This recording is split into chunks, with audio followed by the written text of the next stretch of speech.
జలదానం. సర్వతీర్థాల్లోనూ స్నానం చేస్తే వచ్చే ఫలం, అన్ని దానాల వల్ల వచ్చే ఫలం ఒక్క జలదానం చేస్తే వస్తుందని చెప్పబడింది. వేసవి కాలంలో వచ్చే వైశాఖ మాసంలో ఎండనబడి వెళ్లే బాటసార్ల కోసం ఒక కుండతో నీళ్లు ఏర్పాటు చేసి అడిగిన వారికి నీరందిస్తే అదే జలదానం. ఈ జలదానానికి ఫలితం ఆ విధంగా చేసిన వారికి ఎంతో ఉత్తమమైన ఫలితాలు ఉంటాయని, అలాగే వారు విష్ణు సాయుధ్యం పొందుతారని చెప్తారు. అన్నదానం. అన్ని దానాల్లోకెల్లా అన్నదానం ఉత్తమమైనది అని చెప్తూ ఉంటారు. అన్నదానం చేస్తే పితృదేవతలు సంతృప్తి పొందుతారు అని కూడా చెప్తూ ఉంటారు. వస్త్రదానం. వైశాఖ మాసంలో ఎండ వేడిమితో బాధపడే వారికి వస్త్రదానం ఇచ్చినట్లయితే ఆ దాత పూర్ణ ఆయుర్దాయంతో ఉంటారని, ముక్తి పొందుతారని చెప్తారు. గొడుగు దానం. ఎండవాలానికి పనికొచ్చే గొడుగుని దానం చేసిన వారికి ఆది భౌతిక ఆది దైవిక దోషాలు పోయి దుఃఖాలు నివారమవుతాయని చెప్తారు. శయ్యాదానం. విష్ణుమూర్తి కృప వలన ప్రతి జన్మలోనూ కూడా సుఖ జీవనాన్ని పొందుతారని చెప్తారు.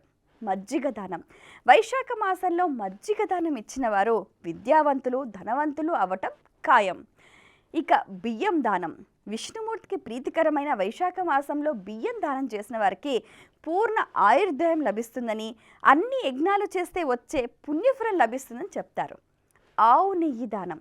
స్వచ్ఛమైన ఆవు నేతిని దానం చేస్తే అశ్వమేధ యాగం చేసిన పుణ్యఫలం, అలాగే వీటితో పాటు విష్ణు సాయుధ్యం కూడా లభిస్తుందని చెప్తారు. మామిడి పళ్ళ దానం. మనం గమనిస్తే వైశాఖ మాసంలో మనకు ఎక్కువగా అందుబాటులో ఉండే పండ్లు మామిడి పండ్లు, అలాగే కాలానుగుణంగా ఉండే పండ్లను దానం చేయాలని చెప్తూ ఉంటారు. అలా చేయటం వల్ల పితృదేవతలు సంతోషిస్తారని, అలాగే పుణ్యలోక ప్రాప్తి కలుగుతుందని చెప్తారు. పానకం నిండిన కుండని దానం చేస్తే 100 సార్లు గయాశ్రాద్ధం చేసిన ఫలితం కలుగుతుంది. తద్వారా పితరులు కూడా తరిస్తారని చెప్తారు.